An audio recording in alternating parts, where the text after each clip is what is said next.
আসসালামু আলাইকুম, doctor ARM Jamil বলছি। আশা করি যে যেখানে আছেন ভালো আছেন। তো আজকে একটি গুরুত্বপূর্ণ রিমাটিক প্রবলেম নিয়ে আলোচনা করব, সেটা হচ্ছে ফাইব্রোমায়ালজিয়া। তো ফাইব্রোমায়ালজিয়া আমরা অনেকে আক্রান্ত, স্পেশালি এটা একটা ইমিউন সিস্টেমের সমস্যা, বাট এটা পরীক্ষা নিরীক্ষা করলে মেজর কোনো চেঞ্জ পাওয়া যায় না, তখন ডাক্তাররা এটাকে ফাইব্রোমায়ালজিয়া সাধারণত বলে।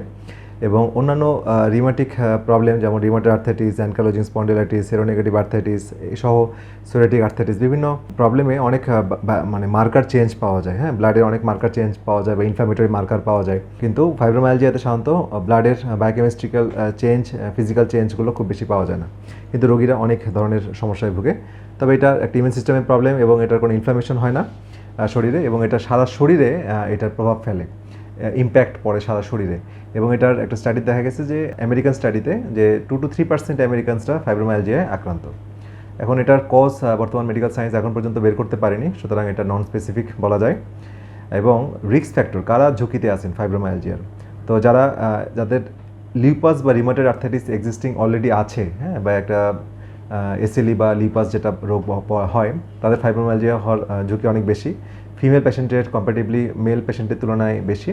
এবং পোস্ট ট্রমাটিক স্ট্রেস ডিসঅর্ডার, অর্থাৎ ইমোশনাল বা ফিজিক্যাল যদি কোনো ট্রমা বা দীর্ঘমেয়াদী একটা স্ট্রেসে থাকে, তারপরে তার কিন্তু ফাইব্রোমায়ালজিয়া ডেভেলপ করার চান্স বেশি থাকে, এবং ফিজিক্যাল ট্রমার পরেও এটার চান্স বেশি থাকে। বিভিন্ন ধরনের ভাইরাল ইনফেকশন হয়, সাবক্লিনিক্যাল ভাইরাল ইনফেকশন, সেটার কারণে হতে পারে। যাদের বিএমআই বেশি, ওবেসিটি হাই, তাদের ক্ষেত্রে হতে পারে। ফ্যামিলি হিস্ট্রি যাদের ফাইব্রোমায়ালজিয়া আছে, হ্যাঁ, অর্থাৎ আমাদের বাবা মা, ভাই বোন, মামা চাচা, এদের যে ফাইব্রোমায়ালজিয়া থাকলে আমাদের হওয়ার ঝুঁকি বেশি থাকবে। আচ্ছা, এখন আমরা জানি যে ফাইব্রোমায়ালজিয়ার সাইন সিমটম কী। ফাইব্রোমায়ালজিয়া আসলে পেইন, যেটা ইম্পর্টেন্ট, পেইন হয়। তো ছবিতে দেখতে পাচ্ছেন যে বিভিন্ন লোকেশনে পেইন হয়, যেমন ঘাড়ের সাইডে ব্যথা হতে পারে, তারপরে হচ্ছে হাতের কোণের দুই পাশে ব্যথা হতে পারে, হাঁটুর পিছনের দিকে ব্যথা হতে পারে, আবার থায়ের বাটক, থাই এইসব জায়গায় ব্যথা হতে পারে, মাথার স্কালের নিচের অংশে ব্যথা হতে পারে, হ্যাঁ, গলা বা শোল্ডার জয়েন্টে ব্যথা হতে পারে। এইসব জায়গায় ব্যথাগুলো সাধারণত হয় এবং রোগীরা খুব কষ্ট ফিল করে। তো এটা ক্রনিক একটা দীর্ঘমেয়াদী ব্যথা এবং পেইন নিয়ে তারা তাদের জীবন অতিবাহিত করে। এবং এছাড়া এই রোগীদের, ফাইব্রোমায়ালজিয়া রোগীদের আরও কিছু সিমটম তাদের থাকে, যেমন তাদের শরীরগুলো আড়ষ্ট হয়ে যায়, বডি স্টিফ হয়ে যায়, খুবই ক্লান্ত বা দুর্বল বা ফ্যাটিক লাগে, অনেক হতাশা বা ডিপ্রেশন বা দুশ্চিন্তায় তারা ভুগতে থাকে।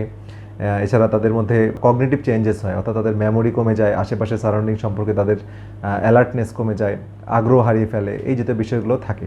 এবং মাইগ্রেন হেডেক মানে খুব কমনলি পাওয়া যায়, হাত পা ঝিনঝিন করে, হ্যাঁ, টিংলিং সেন্সেশন আসে। এবং ডাইজেস্টিভ ইস্যু, হ্যাঁ, অর্থাৎ খাবারের হজমের ক্ষেত্রে প্রবলেম হয়, যে কারণে ব্লোটিং, অ্যাবডোমিনাল পেইন, কনস্টিপেশন, মানে পেট বুটবাট হচ্ছে, ঠিকমতো হজম হচ্ছে না, পেট ব্যথা করতেছে, মোচড়াচ্ছে, টয়লেটে যাচ্ছে বা কনস্টিপেশন হচ্ছে, এই ধরনের প্রবলেমগুলো দেখা যায়।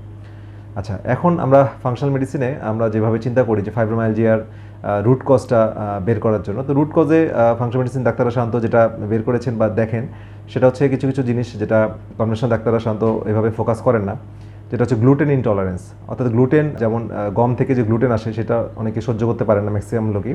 তো সেখান থেকে একটা ইনটলারেন্স ডেভেলপ করে সেটা একটা প্রভাব ফেলে বা সেটা একটা ট্রিগারিং ফ্যাক্টর হয় ফাইব্রোমায়ালজিয়ার জন্য। এটা একটা থাকলে আমাদের সেটা রিমুভ করতে হয়। ক্যান্ডিডা ওভারগ্রোথ, ক্যান্ডিডা হচ্ছে এক ধরনের ফাঙ্গাস বা ইস্ট, যেটা আমাদের অনেকের শরীরে থাকে, এবং ইমিউনোসাপ্রেশন যত থাকে তত বেশি এটা ওভারগ্রোথ করে, এবং এইখান থেকে যে ওদের যে মাইক্রোটক্সিনগুলো আসে সেগুলো কিন্তু আমাদের বডিতে প্রভাব ফেলে বা ফাইব্রোমায়ালজিয়ার একটা কারণ।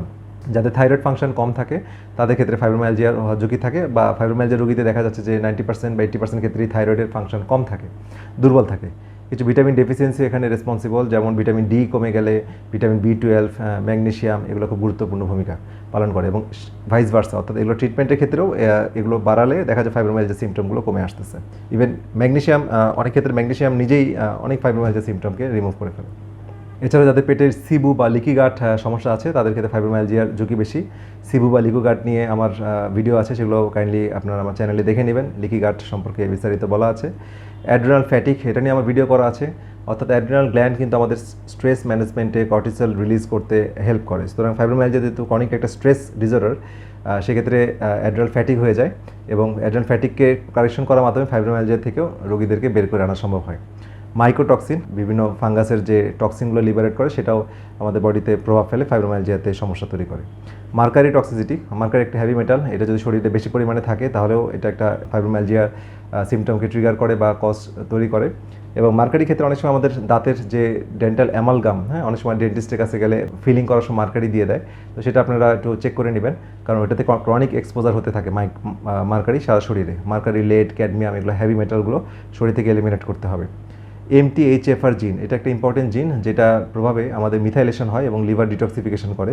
তো MTHFR জিনে যাদের প্রবলেম আছে তাদের মিথাইলেশন হয় না, এই কারণে তাদের হোমোসিস্টিন লেভেল অনেক বেড়ে যায় এবং এটার একটা ইম্পর্টেন্ট কজ।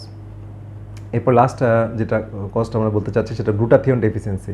গ্লুটাথিয়ন একটা সুপার অ্যান্টিঅক্সিডেন্ট এবং এটার মাধ্যমে আমাদের শরীর ডিটক্সিফিকেশন, লিভার ডিটক্সিফিকেশন প্রক্রিয়া চালু রাখে। তো গ্লুটাথিয়ন যদি কোনো কারণে হ্যাম্পেয়ার্ড হয় বা যে এনজাইমগুলো গ্লুটাথিয়ন তৈরি করে সেখানে যদি কোনো বাধাপ্রাপ্ত হয় কোনো ফ্যাক্টরের কারণে, তাহলে গ্লুটাথিয়ন কম তৈরি হয়। তো এবং সেটা ফাইব্রোমাইলজিয়ার রোগীদের ক্ষেত্রে একটা সমস্যা আরও বাড়িয়ে দেয়। তো গ্লুটাথিয়ন সাপ্লিমেন্টেশনও প্রয়োজন হতে পারে অনেক সময়, তো এটা আপনার চিকিৎসক সিদ্ধান্ত নেবেন।